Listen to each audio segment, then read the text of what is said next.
तुम्ही मॅनेजच केलेले आहेत, तर लोकांनी किती जरी आम्हाला मतदान दिलं तर ते कसं समोर येणार आहे? मी तर प्रभाग 25 दुसऱ्या फेरीपासून बघितलं नाही.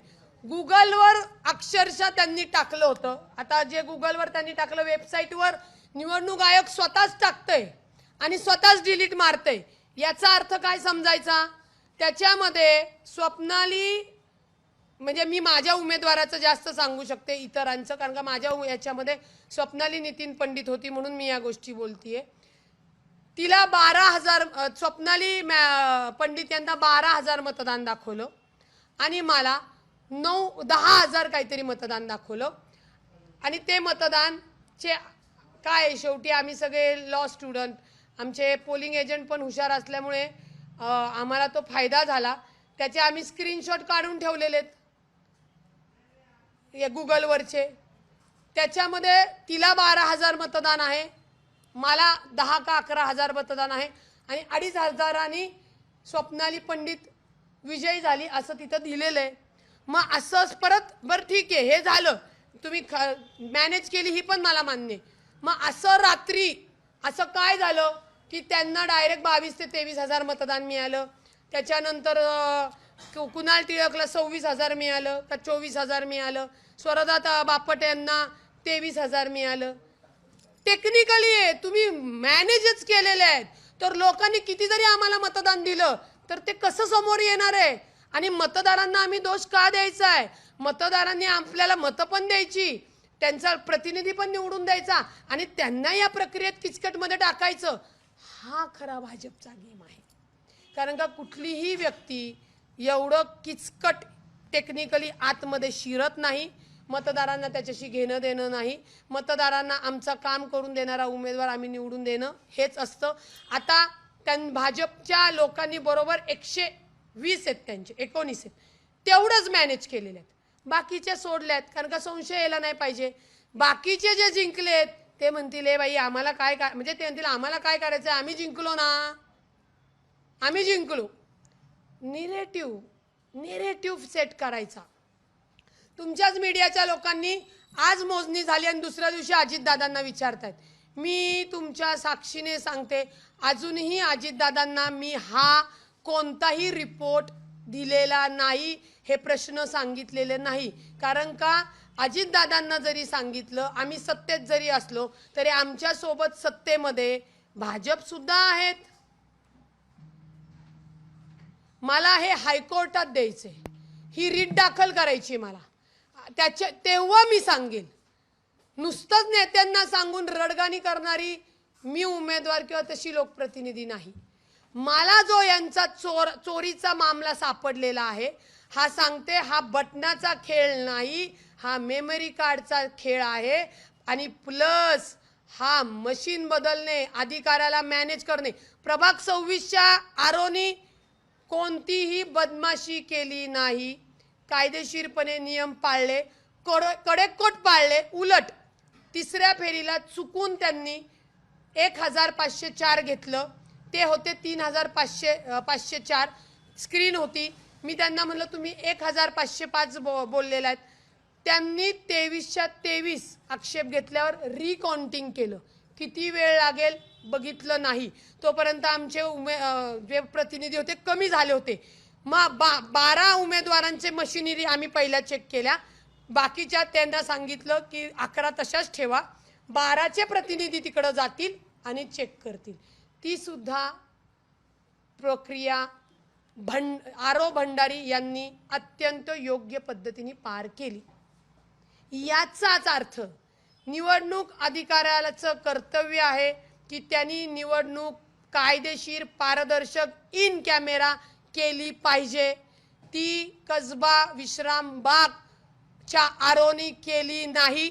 आता दुसरी बदमाशी मी तुम्हाला सांगते. हा अर्ज दिला मी 16 तारखेला, त्याच्यावर आरोची सही आहे. जाळीवर चढल्यामुळे त्यांना काय, त्यांच्या वरती कोण असते पूर्वज, त्यांना पण द्यावी लागली असते, त्यामुळे त्यांनी ही दिली मला. मी जेव्हा रविवारी ॲडमिट होते, माझं ऑफिसला कोणी नव्हता, माझा ड्रायव्हर ऑफिसला बसला होता, त्यावेळा त्यांनी माझ्या आक्षेपाचं हे उत्तर पाठवलं. म्हणजे 16 तारखेला मी आक्षेप गेला होता, 17 18 तारखेला रविवार होता, बरोबर ना? 18 तारखेला माझ्या ड्रायव्हरकडं हे उत्तर त्यांनी पाठवलं. कसबा विश्रामबाग निवडणूक अधिकारी निलेश काळे यांनी त्यांनी किती तारीख आता रविवारी पाठवलेले, दिलं कितीला? रविवारी 18 तारखेला. तारीख बघा काय टाकली आहे, 16/1/2026. पण परत इथं आई जगदंबा माझ्यासोबत आहे. हे पत्र ज्या माझ्या ड्रायव्हरला दिलं तो व्हिडिओ माझ्याकडं आहे, तो रविवारचा तो माणूस येऊन दिलेला आहे. म्हणजे तुम्ही ड्रायव्हर किंवा इतर कसबा त्या इतर उमेदवार आहेत त्यांच्या, म्हणजे निलेश हांडे म्हणून उमेदवार आहेत मनसेचे, त्यांच्या 15 वर्षाच्या मुलीच्या हातात हे पत्र दिलेले. किती निलेश काळे निवडणूक अधिकारीनी बायस आणि बेकायदेशीर काम केले ते बघा. व्हिडिओ आणला, किती बायस काम केलेले. तुम्हाला व्हिडिओ पण दाखवते. म्हणजे मोठं का, जर तुम्ही मला 18 तारखेला रविवारी देताय, इथे तुम्ही 16 तारीख का घालताय? आणि त्या पत्रावर माझ्या ड्रायव्हरची सही घेतलेली, आणि माझ्या ड्रायव्हरला की बाबा ताईचं डॉक्युमेंट आहे, ताई ॲडमिट आहेत, त्यांनी फक्त सही केली. सहीवर सर्वसामान्यांना वेळ आणि तारीख टाकायचं कळत नाही. अजून किती अनियमितता आणि अजून किती अधिकारी मॅनेज केलेले दाखवू.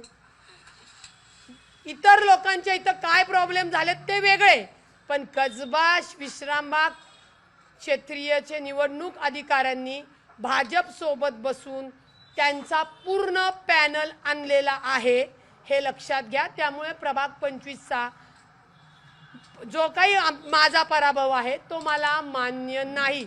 भाजपचे उमेदवार जिंकले नाही तर त्यांना जिंकवलेलं आहे, आणि म्हणून ते एवढे सगळ्या या गोष्टींनी एकही भाजपचा उमेदवार कायदेशीर गोष्टीवर किंवा प्रक्रियेवर बोलत नव्हता. आता हा पुरावा माझ्याकडे आहे, माझ्याकडे व्हिडिओ आहे, त्याची डेट आहे, वेळ आहे. म्हणून मला एक कळत नाही, हे बघा बसलाय अधिकारी, 15 वर्षाच्या मुलीकडं कागद देण्याचा काय संबंध? आणि आता कसं तुम्हाला कळलं की मी आक्षेप घेतलाय 2 दिवसात तुम्हाला हा द्यायचा आहे म्हणून? मग ज्यावेळी तुम्ही आम्हाला त्यांनी सांगितलं 13 तारखेला मी मशीन्स बदललेल्या आहेत, त्या मशीन बदलायच्या आधीच आम्हाला का नाही बोलवलं? त्या सांगितल्या नाही, 14ला सांगितलं नाही, 15ला मतदानाच्या वेळी सांगितलं नाही, आणि 16ला टेबलावर आल्यावर आम्हाला कळतंय. बरं एक मशीन नाही हो, 17 मशीन्स, 17 मशीन्स. मग सांगा, भाजपच्या उमेदवाराचं जिंकणं तुम्ही लोक तरी मान्य करणार आहात का नाही? साधा प्रश्न आहे. निवडणुकीत जिंकणं हारणं चलताय, आणि आम्ही हारलो तरी डगमगणारे नाहीये. परंतु या निवडणुकीमध्ये मला संपूर्ण प्रक्रिया, एक वकील असल्याने, एक खेळाडू असल्याने, लोकांमधला लोकप्रतिनिधी असल्याने मला या सगळ्या विषयाचं ज्ञान त्या प्रक्रियेतनं मिळालं. एकीकडे एक आरो सगळे कायदेशीर नियम पाळतोय, आणि दुसरीकडं नंतर देतो करतो पोलीस. विश्रामबागाचे जे युनिट आहे, जे DCP रावले साहेब आहेत, त्या सगळ्या पोलिसांवर खरं कारवाई केली पाहिजे. तुम्ही ते म्हणजे गुन्हेगारांना वचक दाखवण्यासाठी भाजपच्या गुन्हेगारांना सपोर्टिंग करणार, आणि गुन्हेगार आहे त्याला जी कुठल्याही पक्षाच्या गुन्हेगारांना कायद्यानुसार कारवाई करा. भाजपच्या गुन्हेगारांना सोन्याचं ताट, आणि इतर पक्षाचे जे गुन्हेगार आहेत त्यांना चपलेचा मार. पोलिसांना कुणी अधिकार दिला? तुम्ही कुणाचे? तुम्ही कायद्याचे सेवक आहात. जरी सत्ताधाऱ्यांचे तुमच्यावर सत्ताधारी असले तरी उद्या जर तुम्हाला मुख्यमंत्र्यांनी सांगितलं खून करा आणि मारून टाका, नाही चालत. करणार आहेत का पोलीस? परंतु पोलिसांनी तो दबाव आणला.